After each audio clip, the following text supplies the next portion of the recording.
أعوذ بالله من الشيطان الرجيم ولن تستطيعوا أن تعدلوا بين النساء ولو حرصتم فلا تميلوا كل الميل فتذروها كالمعلقة وإن تصلحوا وتتقوا فإن الله كان غفورا رحيما. പ്രിയമുള്ള സഹോദരന്മാരെ, സഹോദരികളെ, അല്ലാഹു സുബ്ഹാനഹു വ തആലയുടെ നിയമനിർദ്ദേശങ്ങൾ പാലിച്ചുകൊണ്ട് സൂക്ഷിച്ചുകൊണ്ട് തഖ്വയിൽ അധിഷ്ഠിതമായ ജീവിതം നയിക്കണം എന്ന് എന്നോടും നിങ്ങളോടുമായി ഉണർത്തുകയാണ്, ഉപദേശിക്കുകയാണ്.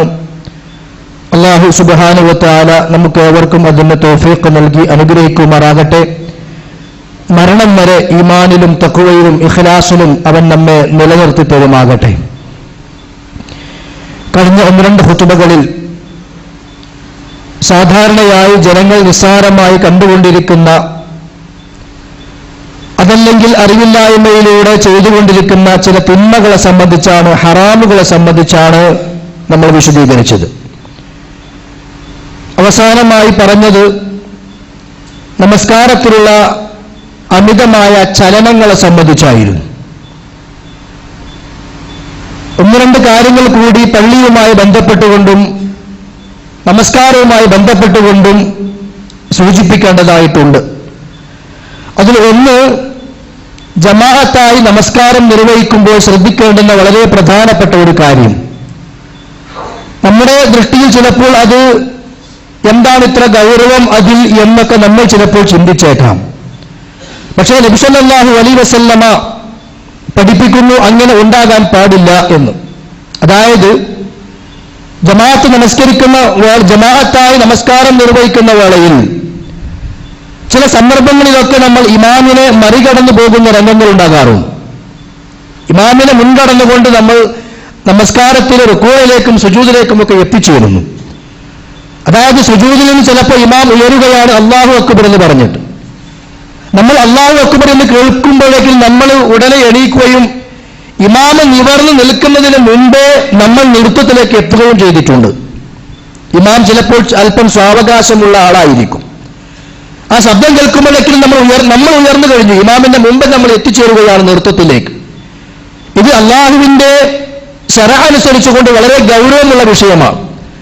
നബി സല്ലല്ലാഹു അലൈഹി വസല്ലമ ഒരു ഹദീസിലൂടെ പഠിപ്പിക്കുകയുണ്ടായി, ഇമാമിനെ ഒരിക്കലും നിങ്ങൾ മറികടക്കാനോ മുൻകടക്കാനോ പാടില്ല. അമാ യഖ്ശല്ലദീ യർഫഉ റഅസഹു ഖബ്ല ഇമാമി അൻ യുഹവ്വില അല്ലാഹു റഅസഹു റഅസ ഹിമാർ ഔ യജ്അല സൂറതഹു സൂറത ഹിമാർ. ഇമാമിനെ മുൻകടക്കുന്ന ആളുകൾ അവരുടെ തലയെ അല്ലാഹു കഴുതയുടെ തലയാക്കി മാറ്റും, അല്ലെങ്കിൽ അവരുടെ രൂപം തന്നെ കഴുതയുടെ രൂപമാക്കി മാറ്റും. അതിന് നിങ്ങൾ ഭയപ്പെടുന്നില്ലേ എന്ന് ചോദിക്കുന്ന ഹദീസ് കാണുവാൻ സാധിക്കും. നബി സല്ലല്ലാഹു അലൈഹി വസല്ലമയുടെ കൂടെ നമസ്കരിച്ച സ്വഹാബികൾ അവർ പറയുന്നു, ബറാ ഇബ്നു ആസിബ് റളിയല്ലാഹു അൻഹു പറയാൻ, ഇന്നഹും കാനൂ യുസല്ലൂന ഖൽഫ റസൂലില്ലാഹി സല്ലല്ലാഹു അലൈഹി വസല്ലം, പ്രവാചകന്റെ പിന്നിൽ ഞങ്ങൾ നമസ്കരിക്കാറുണ്ട്. ഫൈദാ റഫഅ റഅസഹു മിനർ റുകൂഇ, നബി സല്ലല്ലാഹു അലൈഹി വസല്ലം റുകൂഇൽ നിന്ന് തല ഉയർത്തി കഴിഞ്ഞാൽ, ലം അറ അഹദൻ യുഹ്നി ളഹറഹു ഹത്താ യലഅ റസൂലുള്ളാഹി സ്വല്ലല്ലാഹു അലൈഹി വസല്ലം ജബ്ഹതഹു അലൽ അർളി. നബി സല്ലല്ലാഹു അലൈഹി വസല്ലമ സുജൂദിലേക്ക് പോയി തന്റെ നെറ്റിയും മൂക്കും നിലത്ത് വെച്ച ശേഷമല്ലാതെ റുകൂഇൽ നിൽക്കുന്ന സ്വഹാബിമാർ തങ്ങളുടെ മുതുകുകൾ സുജൂദിലേക്ക് പോകാൻ വേണ്ടി വളക്കാറുണ്ടായിരുന്നില്ല എന്ന് പറഞ്ഞാൽ റസൂൽ സല്ലല്ലാഹു അലൈഹി വസല്ലം സുജൂദിലേക്ക് എത്തിയ ശേഷമാണ് ഇവർ ഇവിടെ നിന്ന് റുകൂഇൽ നിന്ന് പുറപ്പെടുന്നത്. ഇമാമിന്റെ ഒപ്പം പോകാനും പാടില്ല, ഇമാമിനെ മറികടന്നുകൊണ്ടും നമ്മൾ സുജൂദിലേക്ക് എത്തിച്ചേരുവാനും പാടില്ല. ഇത് സുജൂദിൽ മാത്രമുള്ള വിഷയമല്ല, ഓരോ ചലനങ്ങളിലും ഇമാമിൽ നമ്മൾ തുടരുകയാണ് വേണ്ടത്. ഇന്നമാ ജുഅലൽ ഇമാമു ലിയുതമ്മ ബിഹി ഫൈദാ കബ്ബറ ഫകബ്ബിറൂ വൈദാ റകഅ ഫർകഊ വൈദാ സജദ ഫസ്ജുദൂ വൈദാ സ്വല്ല ജാലിസൻ ഫസല്ലു ജുലൂസൻ അജ്മഊൻ. ഇമാമിനെ നിശ്ചയിച്ചത് നിങ്ങൾക്ക് മുൻപിൽ മാതൃകയായി നിൽക്കുവാൻ വേണ്ടിയാണ്, ആ ഇമാമിനെ നിങ്ങൾ അനുകരിക്കാൻ വേണ്ടിയാണ്. ഫൈദാ കബ്ബറ, ഇമാമ തക്ബീർ ചൊല്ലിക്കഴിഞ്ഞാൽ ഫകബ്ബിറൂ, നിങ്ങൾ തക്ബീർ ചൊല്ലണം, കൈകെട്ടണം.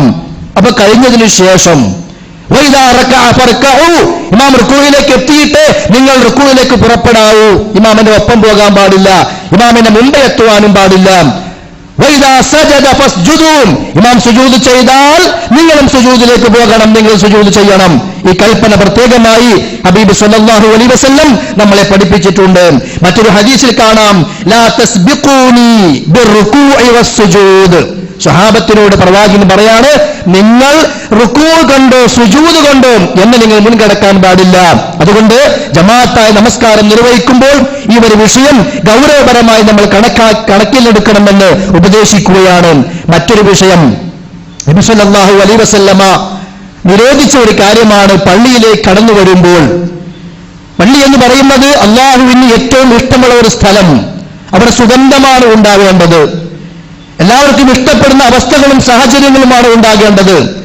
ആ പള്ളിയിലേക്ക് കടന്നു വരുമ്പോൾ മറ്റുള്ള ആളുകൾക്ക് പ്രയാസമുണ്ടാകുന്ന ഒരു ഗന്ധവും അനുഭവിക്കപ്പെടാൻ പാടില്ല, അതിനൊരു വ്യക്തികളും കാരണക്കാരാകുവാനും പാടില്ല. അങ്ങനെ മറ്റുള്ളവർക്ക് ദുർഗന്ധമുണ്ടാകുന്ന പ്രയാസമുണ്ടാകുന്ന വല്ലതും കഴിച്ചിട്ടുണ്ടെങ്കിലും നല്ലപോലെ ഗന്ധശുദ്ധീകരണം വരുത്തണം. അല്ലെങ്കിൽ ജമാഅത്തിന് പോകേണ്ട ടൈമിൽ അവർ തിന്നാൻ പാടില്ല. ഹദീസിൽ കാണാൻ പ്രവാചകൻ സ്വല്ലല്ലാഹു അലൈഹി വസല്ലം പറയാൻ, മൻ അകല സൂമൻ ഔ ബസലൻ ഫൽയഅതസിൽനാ, വല്ലവനും ഉള്ളിയോ അതേപോലെ ദുർഗന്ധം വമിക്കുന്ന അങ്ങനെയുള്ള വല്ല പച്ചക്കറികളോ കഴിച്ചിട്ടുണ്ടെങ്കിൽ അവൻ ഫൽയഅതസിൽ മസ്ജിദനാ, ഒരു റാവിയുടെ റിപ്പോർട്ട് അനുസരിച്ചുകൊണ്ട് നമ്മളെ വിട്ടു നിൽക്കട്ടെ എന്നുണ്ട്. അല്ല, പ്രവാചകൻ ഇങ്ങനെയാണ് പറഞ്ഞത് എന്ന് റാവി സംശയം പറയുന്നുണ്ട്. ഫൽയഅതസിൽ മസ്ജിദനാ, നമ്മുടെ പള്ളിയിൽ അവൻ മാറി നിൽക്കട്ടെ. വൽയഖഉദു ഫീ ബൈതിഹി, അവൻ അവന്റെ വീട്ടിലിരിക്കട്ടെ എന്ന് ഇമാം ബുഖാരി ഉദ്ധരിക്കുന്ന ഹദീസിൽ കാണാം. എന്താ വീട്ടിലിരിക്കട്ടെ എന്ന് പറഞ്ഞാൽ പള്ളിയിലേക്ക് പിന്നെ വരണ്ട, ജമാഅത്തിന്റെ ടൈമിലൊക്കെ എന്തെങ്കിലും എടുത്ത് കഴിച്ചോളാനല്ല, മറിച്ച് അത് ഗൗരവമുള്ള വിഷയമാണ്. നമ്മുടെ വായയിലൂടെ മറ്റൊരാൾക്ക് ദുർഗന്ധമുണ്ടാകുവാൻ പാടില്ല, പ്രയാസമുണ്ടാകാൻ പാടില്ല. ഹദീസിൽ പ്രത്യേകം വന്നത് വെണ്ണുള്ളി പോലെയുള്ള, ഉള്ളി പോലെയുള്ള, അല്ലെങ്കിൽ അങ്ങനെ ഗന്ധം വരുന്ന എന്തെങ്കിലും ഉണ്ടെങ്കിൽ അത് കഴിച്ചിട്ടുള്ളവൻ ആ സമയത്ത് പള്ളിയിലേക്ക് വരരുത്. മറ്റൊരു റിപ്പോർട്ടിൽ ഫലാ യഖ്റുബന്ന മസ്ജിദനാ, നമ്മുടെ പള്ളിയിലേക്ക് അവൻ അടുത്തു പോകരുത് എന്നാണ്. ഫഇന്നൽ മലായികത, കാരണം മലക്കുകൾ ആദം സന്തതിക്ക് എന്തെല്ലാം കൊണ്ട് പ്രയാസമുണ്ടോ അതേ പ്രയാസങ്ങൾ മലക്കുകൾക്കും ഉണ്ടാവും. പള്ളിയിൽ മലക്കുകളുമുണ്ട്.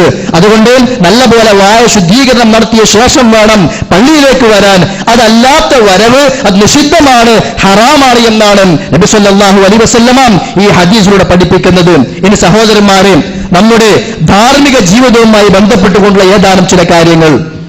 സമൂഹത്തിന്റെ ഒന്നിച്ചുള്ള കുത്തൊഴുക്കിൽ നമ്മൾ പെട്ടുപോവുകയും അങ്ങനെ പലപ്പോഴും നന്മകൾ തിന്മകളായി, തിന്മകൾ നന്മകളായി മാറുകയും നീതിയും അനീതിയും ധർമ്മവും അധർമ്മവും വേർതിരിക്കാൻ കഴിയാത്ത രൂപത്തിൽ സമൂഹം വളരെയധികം അധപ്പതിച്ചു പോവുകയും ചെയ്തിട്ടുള്ള ഒരു കാലഘട്ടത്തിലാണ് നമ്മൾ ജീവിക്കുന്നത്. വിശുദ്ധ ഖുർആനിന്റെ അധ്യാപനങ്ങൾ, പ്രവാചകന്റെ നിർദ്ദേശങ്ങൾ, ഇസ്ലാം പഠിപ്പിക്കുന്ന തത്വങ്ങൾ അത് എന്നും നന്മകൾ മാത്രമാണ്. ഇഹലോകത്തും പരലോകത്തും മനുഷ്യന് നന്മ മാത്രമേ പ്രദാനം ചെയ്യുകയുള്ളൂ. പക്ഷെ ഇന്ന് സമൂഹം പെട്ടുപോയിട്ടുള്ള വലിയൊരു ദുരന്തമാണ് സിന, വ്യഭിചാരം എന്ന് പറയുന്നത്. അത് താൽക്കാലികമായ സുഖത്തിനു വേണ്ടി, താൽക്കാലികമായ സന്തോഷത്തിനു വേണ്ടി ഇസ്ലാം ഹറാം എന്ന് പറഞ്ഞിട്ടുള്ള നരകത്തിലേക്കുള്ള മാർഗമാണെന്ന് ഇസ്ലാം പഠിപ്പിച്ച ആ വഴി തിരഞ്ഞെടുത്തുകൊണ്ട് പല ആളുകളും, അതിൽ പുരുഷന്മാരുമുണ്ട് സ്ത്രീകളുമുണ്ട്, അവർ ഉഴലുകയാണതിൽ. പീഡിപ്പിക്കപ്പെടലുകളും ആ പീഡിപ്പിക്കലിൽ സമൂഹത്തിലുള്ള പൊതുവായ ആളുകളും വിദ്യാഭ്യാസ സ്ഥാപനങ്ങളിൽ കുട്ടികളും തമ്മിൽ ഇങ്ങനെയുള്ള പീഡനങ്ങൾക്കും ബലാത്കാരങ്ങൾക്കുമൊക്കെ അപ്പുറം സ്ത്രീയുടെയും പുരുഷന്റെയും സഹകരണത്തോടുകൂടി ആരാരും അറിയാതെ തിന്മകൾക്ക് കൂട്ടുനിൽക്കുന്ന സഹോദരി സഹോദരന്മാരുണ്ട്. ശാരീരികമായ ഒരു സുഖം, അതും അല്പസമയത്തേക്ക് മാത്രം. പക്ഷെ അത്തരം ആളുകൾ ചിന്തിക്കേണ്ടത്, ഇതിലൂടെ എനിക്ക് നഷ്ടമാകുന്നത് പരലോകമാണ്. വിദേശത്തുള്ള തന്റെ ഭർത്താവിനെ വഞ്ചിക്കുന്ന ഭാര്യമാർ എത്രയെത്രയാണ്. സ്വന്തം വീട്ടിലുള്ള ഭാര്യയെ വഞ്ചിച്ചുകൊണ്ട് അന്യ സ്ത്രീകളുടെ കൂടെ കിടപ്പറ പങ്കിടുന്ന പുരുഷന്മാർ സമൂഹത്തിൽ എത്രയാണ്. വിശുദ്ധ ഖുർആൻ എന്താ പറഞ്ഞത്? വലാ തഖറബുസ്സിന, വ്യഭിചാരത്തിലേക്ക് നിങ്ങൾ അടുത്തു പോകരുത്, അടുത്തു പോകരുത്. ഇന്നഹു കാന ഫാഹിശതൻ വസാഅ സബീല, അത് വളരെ മേച്ഛമാണ്, അത് മോശമായ മാർഗമാണ്. നിങ്ങൾക്ക് അനുവാദമുണ്ട്. ആരും? നിങ്ങളുടെ ഭാര്യമാർ. ഭാര്യമാർ അതിനപ്പുറമുള്ളവരും ആഗ്രഹിച്ചാൽ അവൻ അതിരുകവിഞ്ഞ് പ്രവർത്തിക്കുന്നവനാണ്. അതുകൊണ്ട് തന്നെ വലാ തഖറബു സിനാ, വ്യഭിചാരത്തിലേക്ക് അടുത്തുപോകരുത്. അടുക്കരുതെന്ന് പറയുമ്പോൾ അതിലേക്ക് എത്തുന്ന സാഹചര്യങ്ങൾ പുരുഷനും ഒഴിവാക്കണം, സ്ത്രീകളും ഒഴിവാക്കണം. ഇതിനാ ഇസ്ലാമികമായ വേഷം സ്ത്രീകൾക്ക് അത് വ്യഭിചാരത്തിലേക്ക് അടുക്കാതിരിക്കാനും എത്താതിരിക്കാനുള്ള സുരക്ഷിതത്വത്തിന്റെ മാർഗമാണ് ഇസ്ലാമികമായ വസ്ത്രവിധാനം. കണ്ണുകൾ താഴ്ത്തണം പുരുഷനും സ്ത്രീയും. അതെ, വലാ തഖറബു സിനാ, വ്യഭിചാരത്തിലേക്ക് അടുക്കരുത്. ഒരു അന്യ പുരുഷനും സ്ത്രീയും മഹറമില്ലാതെ ഒന്നിച്ചാവരുത്. ഒരു പുരുഷനും സ്ത്രീയും ഒറ്റക്കാകുന്ന രംഗങ്ങൾ ഉണ്ടാകാൻ പാടില്ല. സ്വാഭാവികമായും ഇല്ലാതെ സാലിസുന ശൈത്താൻ, മൂന്നാമത്തേനോട് പിശാചായിരിക്കും. അത് എത്ര ബന്ധം പറഞ്ഞാലും എത്ര അടുപ്പം പറഞ്ഞാലും ശരി. അതുകൊണ്ട് തന്നെ വലാ തഖറബു സിനാ എന്നുള്ള വ്യഭിചാരത്തിലേക്ക് അടുത്തു പോകരുത് എന്ന റബ്ബിന്റെ കൽപ്പനയെ ഗൗരവപൂർവ്വം നമ്മൾ കാണുക. എത്ര നല്ല സൗകര്യമുള്ള അവസ്ഥകളും സന്ദർഭങ്ങളും വന്നു കിട്ടിയാലും ഇന്നല്ലാഹ കാന അലൈക്കും റഖീബ, അള്ളാഹുവിന്റെ നിരീക്ഷണം എന്നിലുണ്ട് എന്നുള്ള ബോധത്തോടു കൂടി ജീവിക്കുക. ഒരു വിവാഹിതനായ ഒരാൾ വ്യഭിചരിച്ചാൽ വിശുദ്ധ ഖുർആന്റെ കൽപ്പന എന്താ? പ്രവാചകന്റെ കൽപ്പന എന്താ ഇസ്ലാമിന്റെ നിർദ്ദേശം? അവനെ എറിഞ്ഞു കൊല്ലണം. ആ വ്യക്തി അവിവാഹിതനാണെങ്കിലോ അവനെ 100 അടി അടിക്കണം. അത് ഗവൺമെന്റ് ചെയ്യേണ്ടുന്ന, ഇസ്ലാമിക ഗവൺമെന്റ് ചെയ്യേണ്ടുന്ന കാര്യമാണ്. അവിവാഹിതൻ വ്യഭിചരിച്ചാൽ 100 അടി അടിക്കണം. അവനെ നന്നാക്കുക എന്നുള്ള ലക്ഷ്യത്തോടു കൂടി ആ നാട്ടിൽ നിന്ന് മറ്റൊരു നാട്ടിലേക്ക് 1 വർഷത്തേക്ക് നാട് കടത്തുകയും വേണം. വിശുദ്ധ ഖുർആൻ പഠിപ്പിച്ചു, അസ്സാനിയത്തു വസ്സാനി ഫജ്ലിദു കുല്ല വാഹിദിൻ മിൻഹുമാ 100 ജൽദ. വ്യഭിചാരിയായ പുരുഷൻ, വ്യഭിചാരിണിയായ സ്ത്രീ, അവരെ 100 അടി അടിക്കണം. വലാ തൗഖുദുകും ബിഹിമാ റഅഫത്തുൻ ഫീ ദീനില്ലാഹ്. ആ അടി അടിക്കുമ്പോ സ്വാഭാവികമായും ഒരു മനുഷ്യനെയാണല്ലോ അടിക്കുന്നത്, 100 അടിയാണ് അടിക്കുന്നത്. നിങ്ങളുടെ മനസ്സിൽ അവനോട് ദയ തോന്നാൻ പാടില്ല, കാരുണ്യം തോന്നാൻ പാടില്ല. പാവായി പോയി എന്ന് തോന്നിപ്പോകരുത് എന്നാ. അത് ഈമാന്റെ ലക്ഷണമല്ല. വ്യഭിചരിച്ച പുരുഷനെയും വ്യഭിചരിച്ച സ്ത്രീയെയും ഇസ്ലാമിന്റെ ഭരണ നിയമം അനുസരിച്ചുകൊണ്ട് കൊടുക്കേണ്ടുന്ന ശിക്ഷ കൊടുക്കപ്പെടുമ്പോ ആ ശിക്ഷ അനുഭവിക്കുന്ന ആളുകളെ സംബന്ധിച്ചും വലാ തൗഖുദുകും ബിഹിമാ റഅഫത്തുൻ ഫീ ദീനില്ലാഹ്, അല്ലാഹുവിന്റെ ദീനിൽ നിങ്ങൾക്ക് അവരോട് ദയ തോന്നാൻ പാടില്ല. ഇൻ കുൻതും തുഅ്മിനൂന